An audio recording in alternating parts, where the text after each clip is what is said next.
Hello, and welcome to Local Legacies, the show where we go behind the scenes with enterprising individuals who are striving for the best in their business, family, community, and themselves. I'm your host, Tim Lanza, and without further ado, here's this week's guest. All right, in the studio with us today, I've got Erica Grinkis, owner of the Gasbarro Sports Grill and Central Cup. How are you doing today? Good. How are you? I'm doing pretty good. I'm obviously excited to have you in here. We've known each other for quite a while and had a lot of conversations about business and about life. So would love to kind of let a couple other people in on those conversations. Okay. So starting off, before Gaz was even at least not in existence, but maybe when it was starting to become a thought, where were you at? So originally I started bartending and actually working in a kitchen at Paisano's. I worked there for about 6 years. Actually didn't want to do it at all. One of my friends recruited me to work there. Previously to that, I worked at El Camino and just said I didn't want to work with food anymore. Same here, El Camino. Yeah. I think everyone worked there. But so I was doing that and kind of got bullied back into the food industry. Ended up really liking it, meeting so many people, loved it. Thought, someday I wanted my own sports bar, just sports bar. That was my goal. My parents would go to eat at Lidio's all the time. I'd go with them, whatever. One day we're there, they say it's for sale. I'm young, I'm 27 maybe, and I'm thinking oh, well, this is too big. This isn't for me.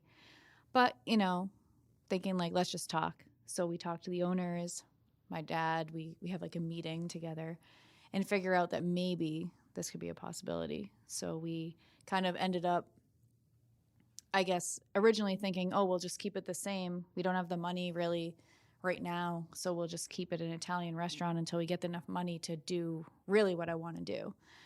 And then looking back, I just said, I don't want to do something if it's not what I want to do. So me and my dad sat down, came up with some ideas, went to a few banks, got denied.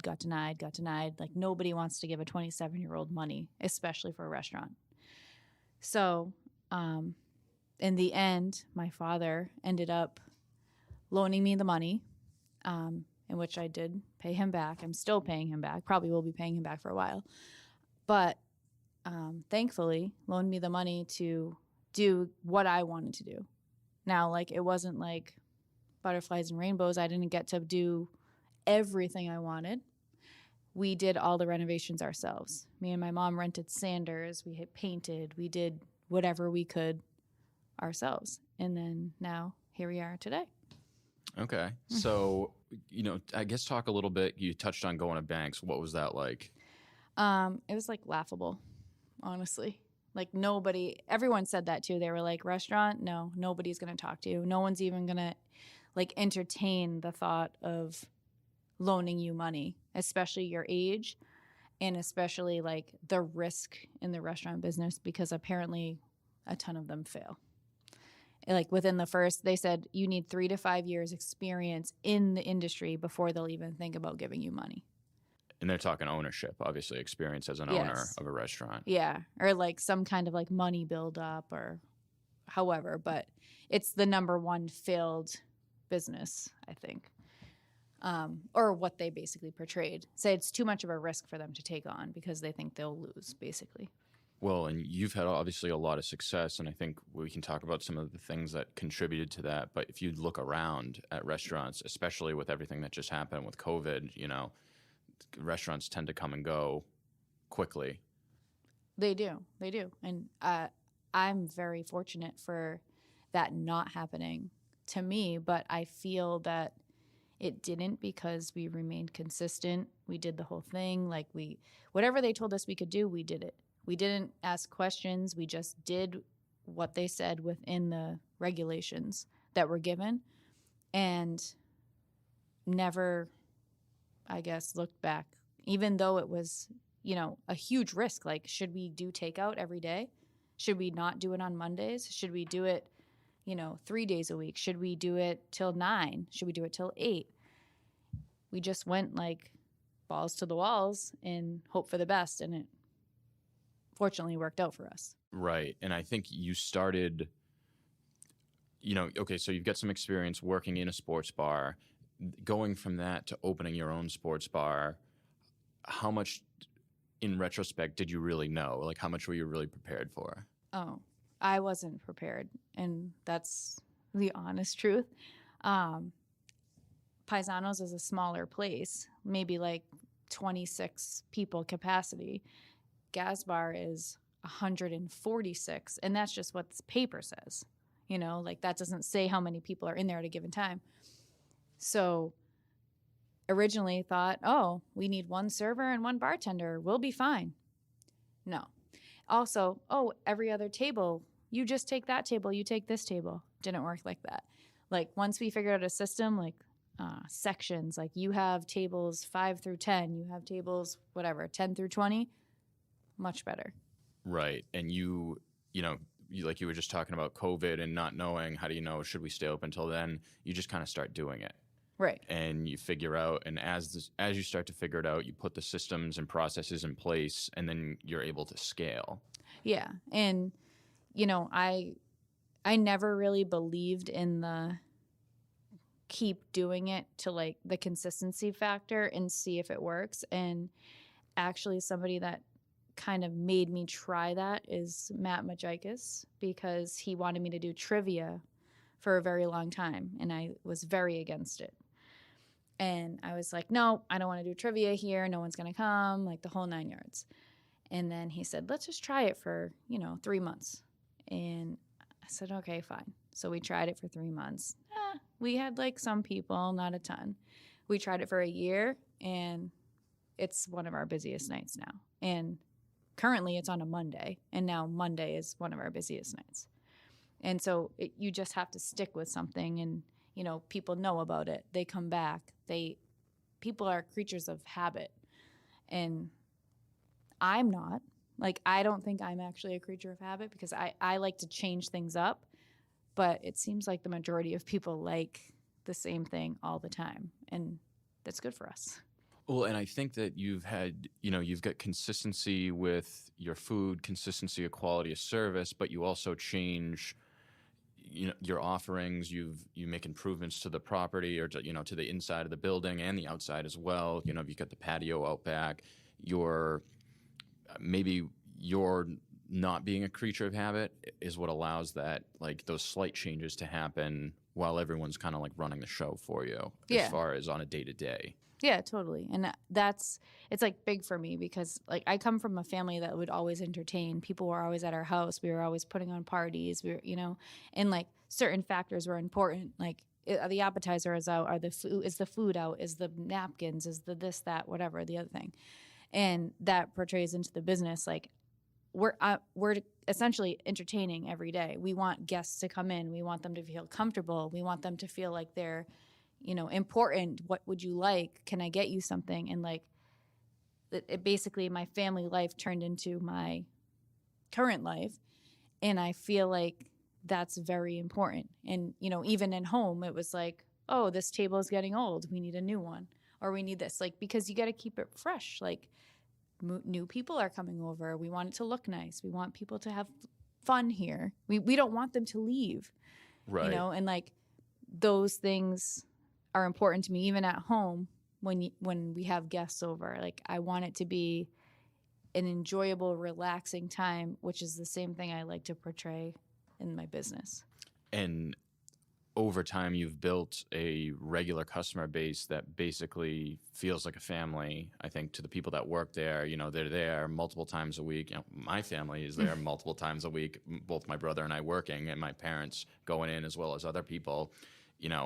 People just love it. And like you said, that consistency, if it's trivia, and every Monday we go, like, that's what we do, is we go to Gaz for trivia, and we love it, and we love Matt, and people like that. Yeah.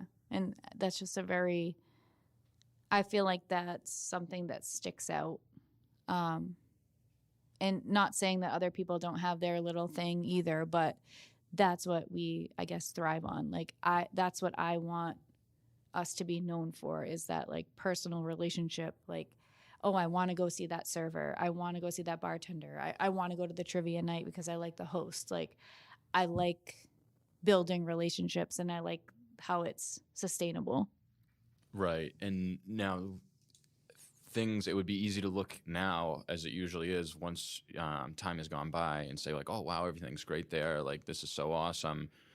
You had alluded to the fact that it wasn't all butterflies and rainbows. What were some of the struggles you had throughout building Gaz to what it is now? Through the beginning, it was very rough. Like, staffing is the hardest part of the game. You need to find people that care. You need to find people that want to be there. And that's the hardest part. Once you find those people, it's amazing. But there was a lot of like ups and downs with, me personally. I didn't know how to run a kitchen. I don't know the kitchen aspect. Like I said, I wanted a sports bar. I didn't necessarily want a restaurant. So that part, I was really looking for somebody that could, run that aspect for me. And, there were people that could, but we didn't necessarily match. Like, it didn't work out the best.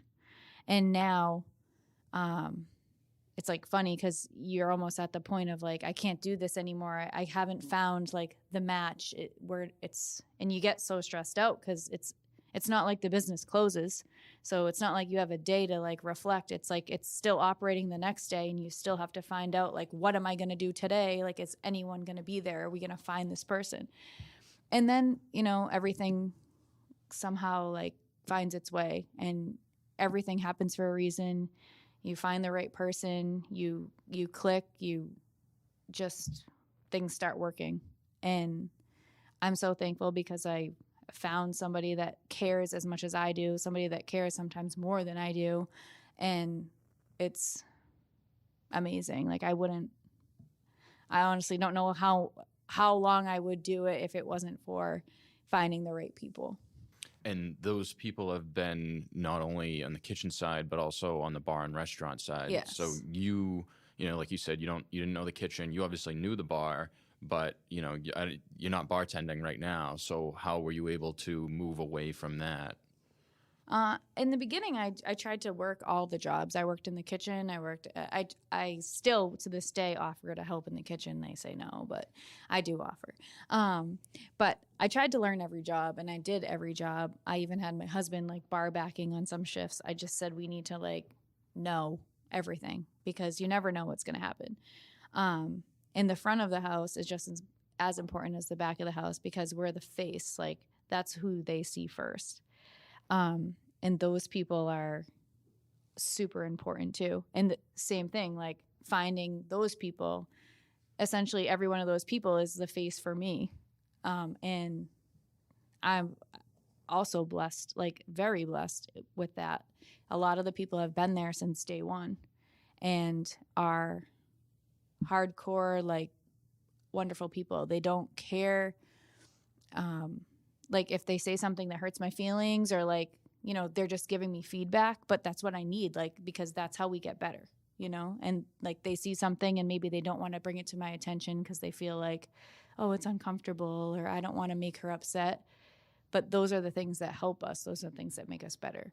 Right. There's honesty and clear communication, and I think a level of safety that you've built where if someone's going to come to you with a problem or come to you with something, you're going to, listen, process it, and then if it makes sense, either make a change or do something about it.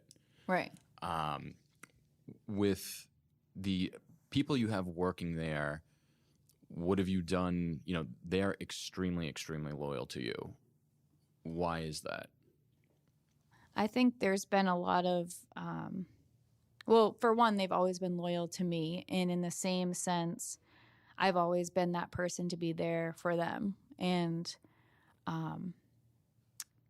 I've made it very apparent that my door is always wide open. It doesn't mean that it's wide open for, because the ranch wasn't filled last night.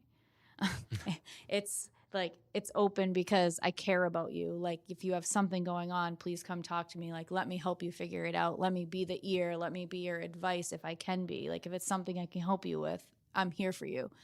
And a few people have taken me up on that, and I've been able to, help people in a way that I've always wanted to. Like opening a business to me was more for being there for people, helping people, making people's lives better, like in any sort of the way. Like back in the day, I was like, I want to be a psychiatrist, or I just want to help people with their problems. And then someone said to me, well, will you go home with their problems at night? And I said, yeah, I would, because I still do that now, but on a lower scale because the problems are not as big as maybe a psychiatrist would deal with. But I sincerely care about all these people and I want to make things better. So I'm like constantly thinking about them. How are they doing? Like, and that's made us basically all have a really good, tight family-like relationship. That's very important to me. I think, to me, that's very clear. I've worked in a lot of restaurants. I've worked in the restaurant industry my entire life, and you do a particularly good job of being, like really connected to every single person and having your own unique relationship with them to make sure things are going as you want them to be. And I think, you made a comment earlier about the front of the house people, how they are representing you. Once again, I worked in the restaurant industry for so long, but after owning or being involved with my dad's business, basically, and being part owner and constantly thinking about the way I'm representing him and our business, I think that the people at Gaz do a very good job, for the most part. Obviously, there's hiccups here and there, but of representing you and of creating that family atmosphere, that consistency that you're looking for. And I think that people think about that if they're dealing with something, they think like, what would Erica want here? Because they know that you care about them. Yeah. And there's certain times where they don't know the right answer and they'll call me or text me and whatever and think they're bothering me. And honestly, I'm like, this is never a bother. Like, I'm actually flattered and honored that you thought, let me ask like what I should do. Like that's where I'm at right now in the business. Like, I want to be that person. I hope I'm still that person. I never want to be disconnected. And like, there's times where, I'm not on the schedule a lot. And there's times where I don't hear anything and I feel disconnected. And I don't want that. But at the same time, like, I guess that's the goal for everyone to like be able to, own a business and, go about their life and whatever. But honestly, like, I live for that. Like, that's what I want to do. So it's not work. That's not work for me. That's like, yay, they want to talk to me. Like, I'm happy. Right. Restaurant I worked in Salem, honestly, probably one of the best restaurant owners that I worked for, just best bosses in general. He had an extremely, extremely successful restaurant, and he ended up selling it.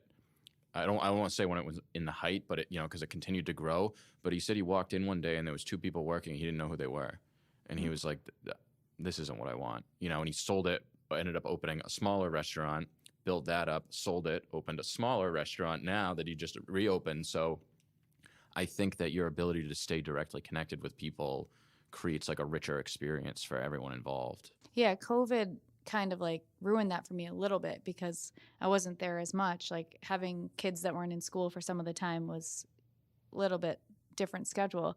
And there was a time where I'm like, who is this person? And I was like, no, like, and I actually pulled one of them aside one day and I was like, can we go outside and talk? Because I'm like, I don't know you. And I feel like you didn't get the experience here. Like, I feel like you're disconnected. Right. And ended up having like a great conversation, getting to know the person. And I wish I could have that with like every employee because I don't like that. I don't like even going to visit my own restaurant like with my family and being like, oh, who's that person? Like that's not me. Right. So I think it's very important to stay connected. And so, you start off, you are just kind of, I guess, scrambling for a while. You start to get the systems in place, you get the right people in place, you've got people you can trust, and you can start looking at higher level things with the business. Like, they say working on your business instead of in your business. And you decide, I'm going to open a coffee shop cupcakery. So tell me a little bit about that decision. Yeah. So So that decision started with a actual drinks after work conversation. And my kitchen manager there, Lexi, had been providing desserts for Gasbar that were amazing and people were loving them. And there was an open vacancy across the street, and it just was open for like a year. And it just seemed so easy to be like, oh, wouldn't that be great? Like, just put a bakery like right there, and then we'd provide the desserts, and the whole thing was just flowing because we had a few drinks.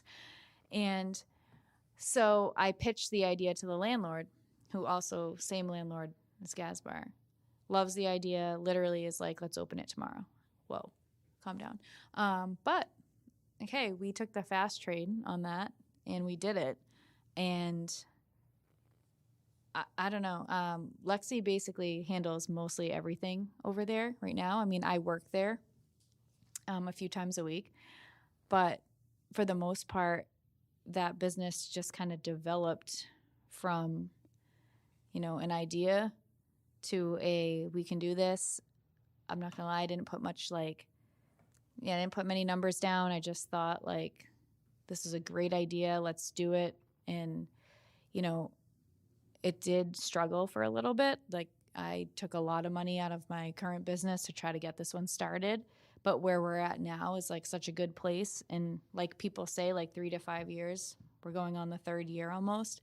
And we're getting there. We're getting to the point of like, the goodness, like this is why you do it. And again, like the 3 of us work there. So it's a lot, but it's amazing. It's really nice. And, it almost makes me think back to the bank conversations when no one would even look at you. And then fast forward to you've got this successful restaurant and now more and more doors open. Like once you've proven, hey, look, I can do this. People start looking at you as like, yeah, that's a good idea. Versus if you're just at the beginning and maybe people aren't as excited about your ideas because they just don't see it. Yeah. Second business, nobody questioned anything. It was like, yep, we'll help you do this. We'll help you do that. We'll set up your bank account. We'll walk you right through it, which is great. But, like any business, like when you open the door, everything seems amazing, but, it's so much work. It's so much hard work, that so much loss at first. And just trying to get the customers. We were thankful because we got a lot of Gasbar customers and we got a lot of family and friends to like support us. But it's just a different animal. Like it's not the Gasbar. It's not beer and burgers and steaks. It's, coffee and muffins and cupcakes, which is like a different margin altogether, which initially I didn't really consider at first. But the best thing about it is that now where we're at, it's worth it. And like at the time, just like anything, at the time when you first do something, you're always hesitant, like, well, should I have done this? This is a mistake. But then you've pushed through and you freaking work hard. And then you get to the point where you're like, wow, look at this. And you look back at everything that you did and it's like amazing just to see how much you grew. And I don't know. I don't regret any of it. Right. And it seems, let's go back to the conversation with you and Lex after work. And it seems like, oh, it's such a similar business and we just roll in and we'll do this. And then when reality sets in, all these differences, but you've already gone through this experience with Gasbar of, well, we just got to figure it out. Yeah. So just keep putting one foot in front of the other. Going forward, as a problem arises, we deal with it, and we're going to grow and build, put the systems in place, and you've got great people working over there as well. Yeah, we always joke about it too. We're like, remember when in the beginning when we had, whatever in the case, and we were freaking out and like, how can we do this? How we don't have enough? And now it's like total opposite. It's like insane. It's like the amount of that she makes every week is double, and the orders that come in, it's crazy. And then now we have the smoothies and we have the bowls and we have coffee, and it's just like complete, like it's crazy, but it's awesome because that's that was the goal. We just didn't know. Like at the time, we were like, oh, this is great. This is okay. And then now it's like, whoa, this is amazing. But, you know, definitely takes a lot of work to get there. And, you know, I can't really take credit for any of the baking because, you know, I did a few scones in my day, but like really, I'm out of the kitchen now. So Lexi and Sean really take that. Your help's also not wanted the kitchen Yeah. at the bakery. Yeah, I don't know. I know that sounds like a theme, but like it's really not true. I'm actually good at the cooking. Alejandro will vouch for me. Well, I'll see about that. So you've got these now to one, you know, extremely successful and one growing business venture in the food service industry, and COVID hits. So what was that like from your perspective as, you know, as the owner of these two establishments? Initially, I was very panicky at home when that happened. Did a few cries, I think. Just thought like, I guess how everybody else thought. Like, I'm not alone in this, but everyone was like, oh my, what's going to happen? And so I did a lot of like thinking, questioning, what should we do? There was so many, like, I asked advice of even employees, like, what would you do if you were me, kind of thing. Because it seemed like at that point, like, nobody knew the right answer or the answer. So I guess we just decided, like, let's just do whatever they tell us to do. And so Gasbarro did that. Central Cup, we ended up closing for a few months, which was the right move. Like, we had to do that to stay alive. But with Gasbarro, it was very dicey even in the beginning. But I had the people that were able to go in, that wanted to work. So, you know, how can I say no to that? Right. You know, it would have been a different story if there were people that said, I'm not coming to work. I'm scared of the virus. I don't want to work. You know, then I would have been kind of stuck. But, you know, I had people that were willing to do whatever it took. And I'm very thankful for that. Well, and I think something that people don't realize, like you said, everyone was going through this, you know, everyone had to deal with it in their own way. And I remember a conversation with another employee at Gaz, and I work probably like 2 or 3 shifts a week there, and I think I got cut to none, and I was fine with that. And somebody was like, you know, aren't you going to be mad you're not making the money here? And it's like, look at Erica. Like, she's holding the bag for this entire place. Like, the electricity bills, the food's coming in, the liquor order, your payroll, all of these things. So there's scale to the good part, you know, the success, the profit, whatever, but there's scale to the bad too. You know, it's that much worse when the floor drops out from under you. Yeah, totally. And I mean, at the time, that's initially what I thought. I was like, crap, like, how do I pay everybody? Like, what? And I didn't want to lose people. Like, my most important thing was I need my people. I want my people to, like, be okay. I never thought about myself initially until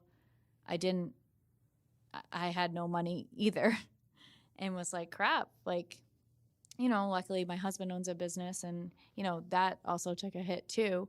But luckily, you know, we had savings or whatever, but at the time everything was like frozen.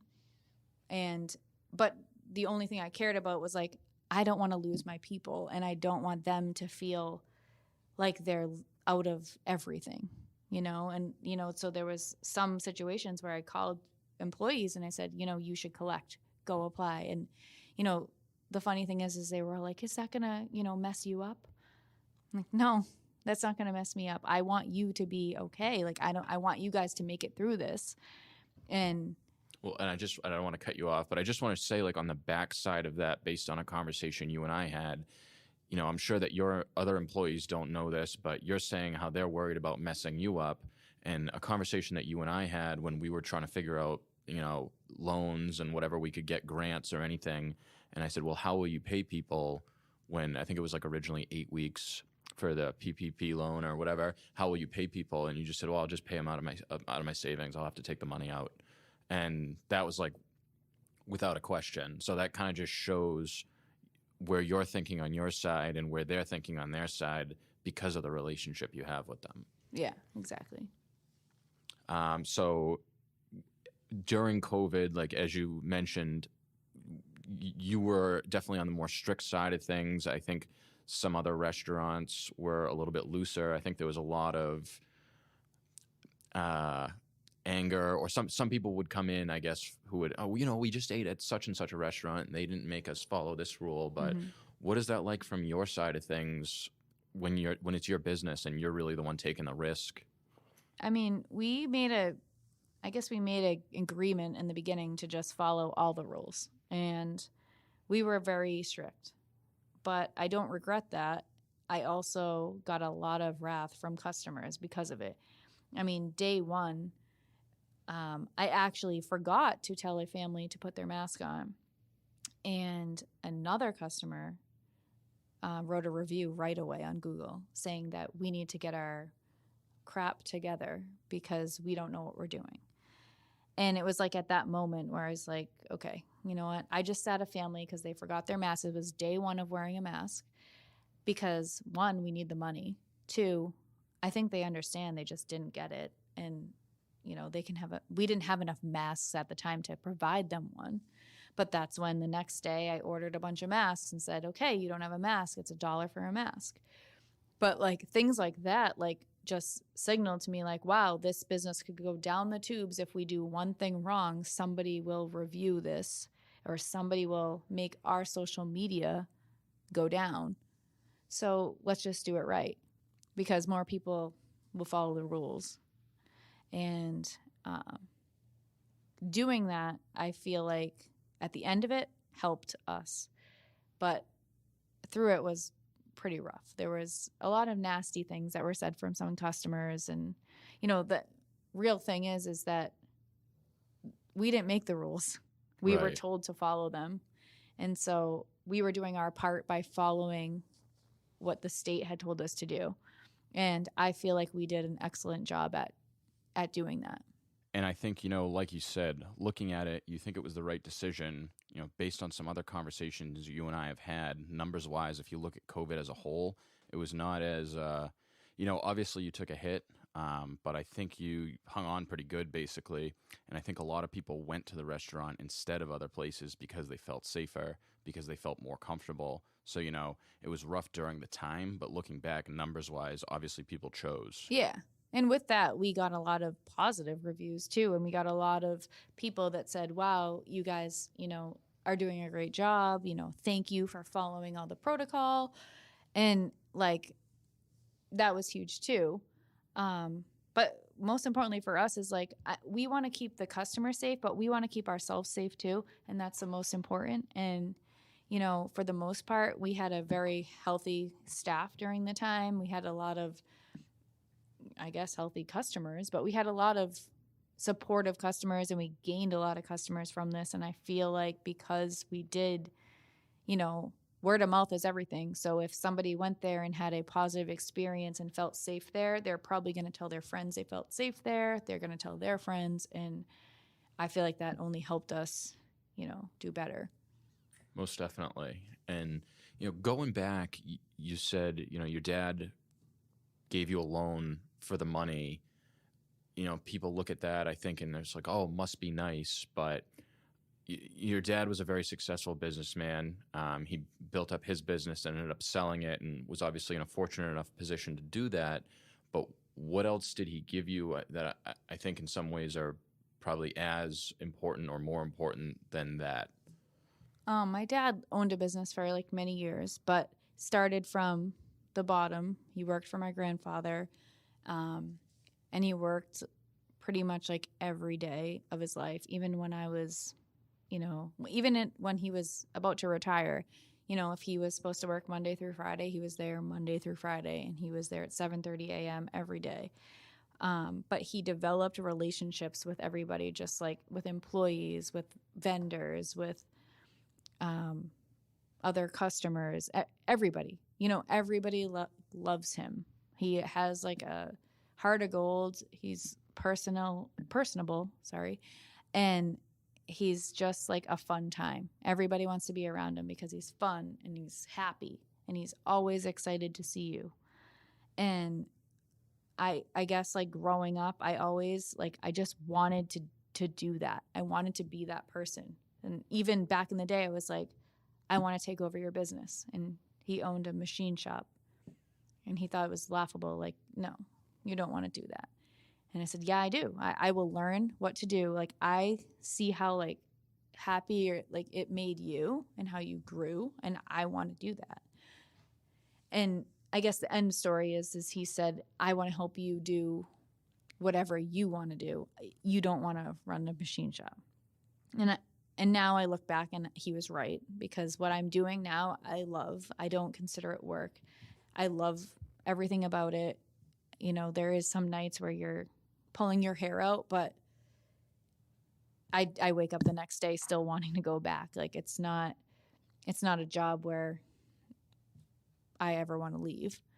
And I feel like a lot of that was due to watching him succeed and watching him be so positive about everything. And, you know, similar to me, like we have very similar personalities. Like, he would get, you know, worked out about something so small and then be fine. And, you know, that happens to me sometimes too. Like, the ice machine breaks and, you know, I lose my mind, but it's fixed in, you know, 3 hours and then all is well.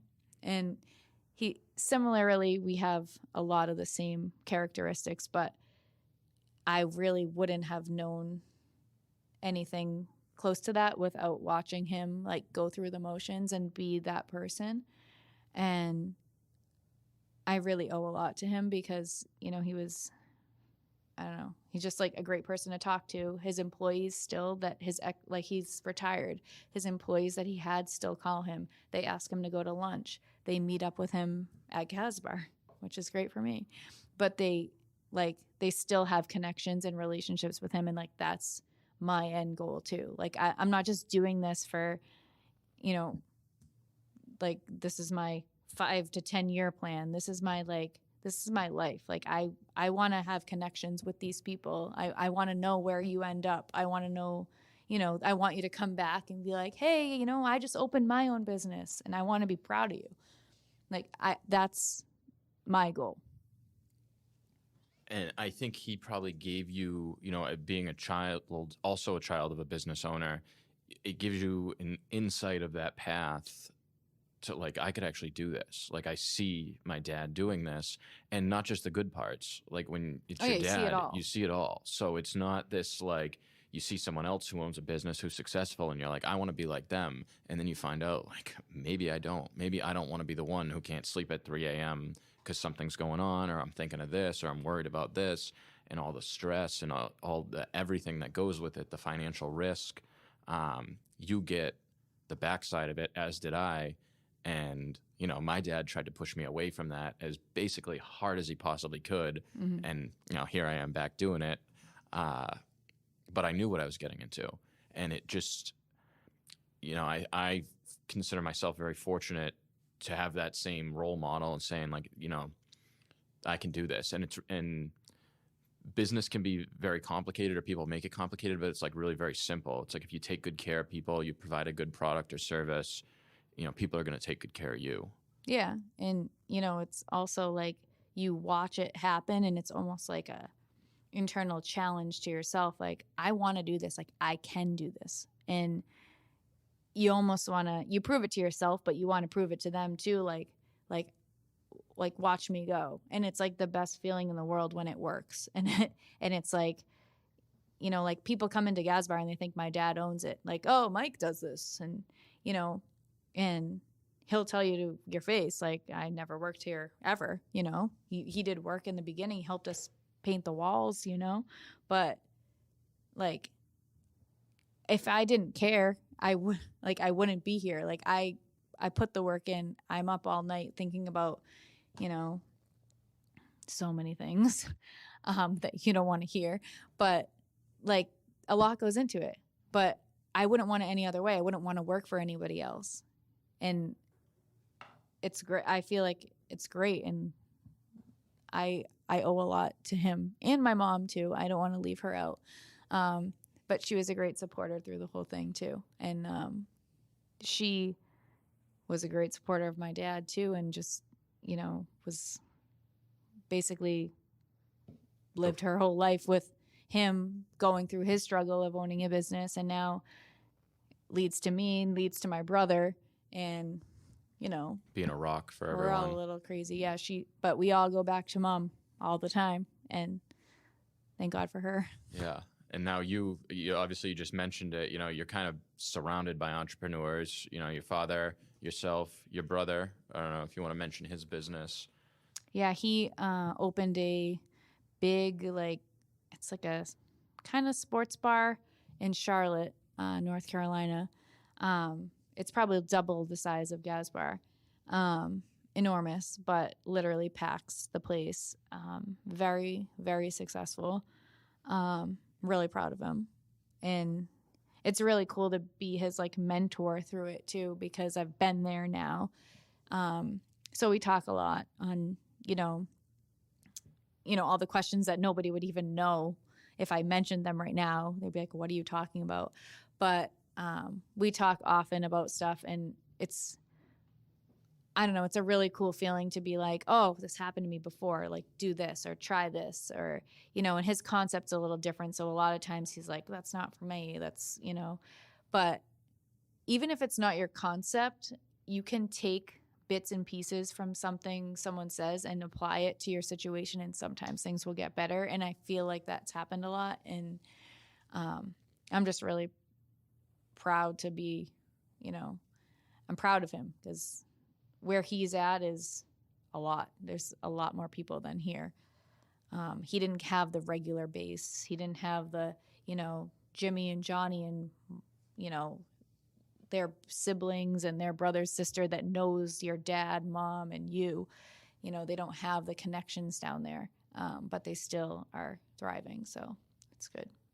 And then your husband has a business. So what's that dynamic like, two business owners that are married to each other? I think I hear a lot of people I know that are business owners and their significant other is not, there's a lack of understanding to a degree. Yeah, so we have a very good understanding of each other, but sometimes it gets in the way because although his business runs Monday through Friday, mine's 7 days a week.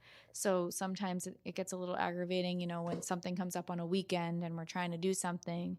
But it's chaos. I'm not gonna lie. Sometimes it's chaos because, he has a lot going on his end, and I might have a lot going on my end. But we've made a very good decision to not kind of let work get in our way. So we don't necessarily talk about work a lot.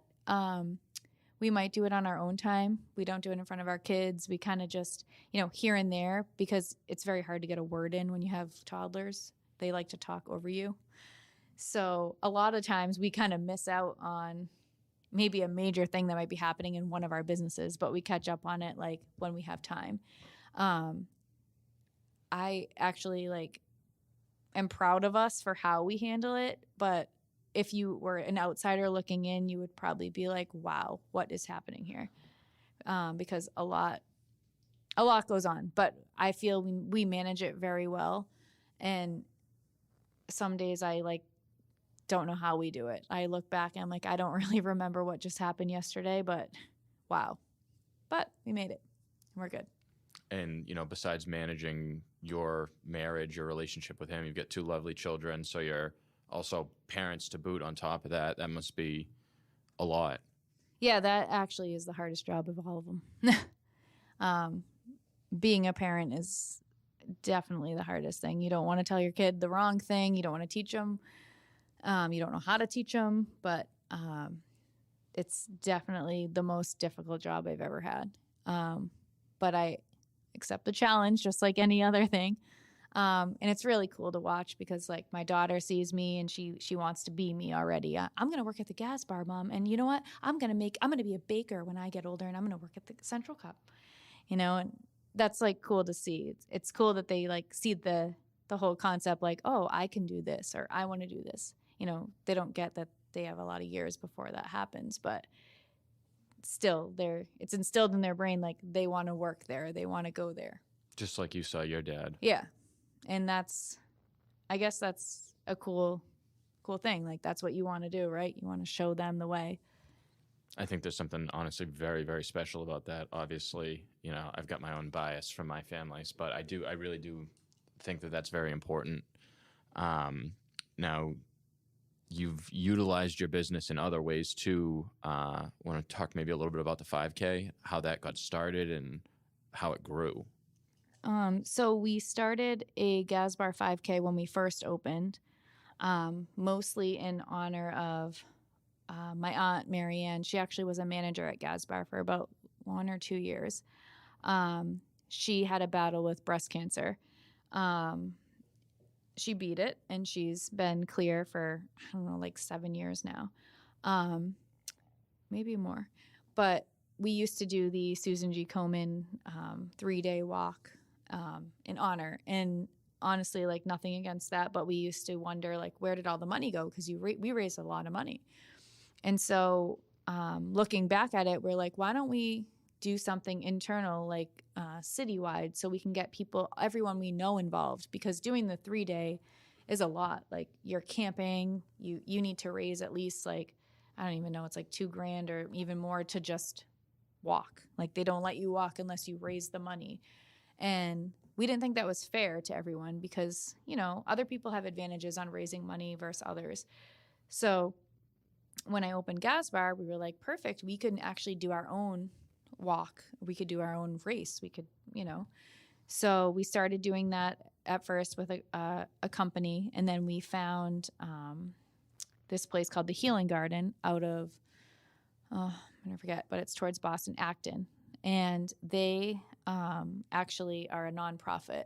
And at times during Marianne's treatment, she would go there and they do like all sorts of like healing stuff. There's like gardens, they do like massages and whatever you would need to get through your treatment. And we partnered with them and figured out that we could raise the money and give it all to them, and it would go to actual people going through any type of cancer. And that was our end goal, because in some other situations, you don't know where the money goes. And like that was our main thing. We just want to know that it's helping somebody, a family, a person. So we found the Healing Center, and we started working with them for like 2 years so far. And unfortunately, last year we had to cancel due to COVID. But I believe we're going to be doing it again this year. But we went from, in the way beginning, raising, say, like $1,200 to $1,500 to now the last one was around $17,000. So clearly, we've had a following. Even during COVID, we had people calling saying, "Are you going to do the 5K?" And we didn't know how. We're like, "You can do it," but and people asked about the virtual thing, and the point of it is that it's a community coming together, and like that's what we want. We don't want to shy people away from coming to celebrate like this money that we raised and everybody doing something together. So we're really hoping this year to like be back on track and get even more people than we ever got before, which I think may happen. But we always do that the Sunday of Columbus Day weekend. Okay. And, I think similar to both of your businesses, you start off in the beginning kind of fumbling, not knowing what you're doing, and then you start to get some traction, and then it builds, and then you're able to make, a serious impact on people that are in need or in your community. And, this just popped into my head while you were talking about that. And when we were first thinking about doing this, we found the statistic that I think it's like 70 cents for every dollar you spend goes back into your community. So it's nice to be able to like support a local business or support, a charity and see where that money goes and actually follow it and say, okay, we're helping people here. We're making a difference. Yeah. And since we've made that like change, we've had, 1 year we had a team of 100 people, because somebody was going through treatment, and like that whole family and friends like signed up to do the race in honor of this person. And it was like crazy. Like they all made shirts and they took this huge picture, and like 100 people came to do the Gasbarro 5K. We were like, wow, like that's awesome. And, every year it seems like we get like something more, or we're getting more money raised and just more community involvement. And that's the goal. And I don't think we'll ever stop doing it, honestly. It's one of those days where the restaurant doesn't necessarily make any money because we put out the food, we give out like free food, we give out a lot of promo drinks and whatever. But it's like the best day because you see everybody come together. You see so many groups of people. You see like so much mingling and people meeting each other. And like that's what it's all about. So like money, you can't put a price on something like that. Right, right. Now, with all these irons in the fire, what do you do for yourself, like just for you? Well, I get up at 4:30 every morning and I go to the gym and I work out, and that's my time, and I thoroughly enjoy it. And everybody says I'm crazy because I get up so early, but like once you do it, and you stick to it. And I don't even have to set an alarm at this point. I just get up. And other than that, I love to cook. I do cook. I do cook good. It's not what I hear, but go. I'm telling you, I can cook. So I cook, and I hang out with the family after work, but I make sure like my time is before everybody's awake, because it's very hard to thoroughly enjoy your time when you're interrupted sometimes by others, and mostly my kids. But I love my morning time, my morning routine, and I don't know. And then other than that, go out to dinner every once in a while. I like golfing. I used to golf a lot more, but I'm trying to get back into it.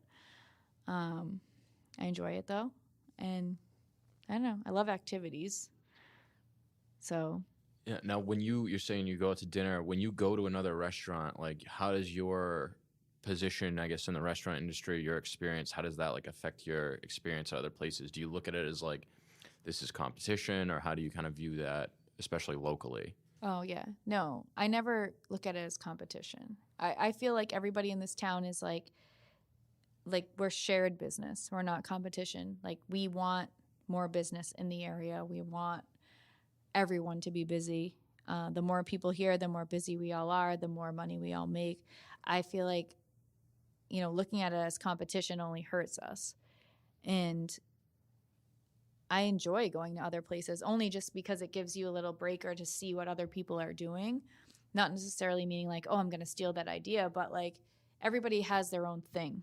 Like Gasbarro has their like relaxing atmosphere, and the TVs and the, background music or whatever. Other places might have their thing. We have our staff that people come and see. We have a lot of things and other restaurants have their thing. And I like that, and I like to go experience them all. But mostly I like to just support other businesses, because I feel like we all support each other in this.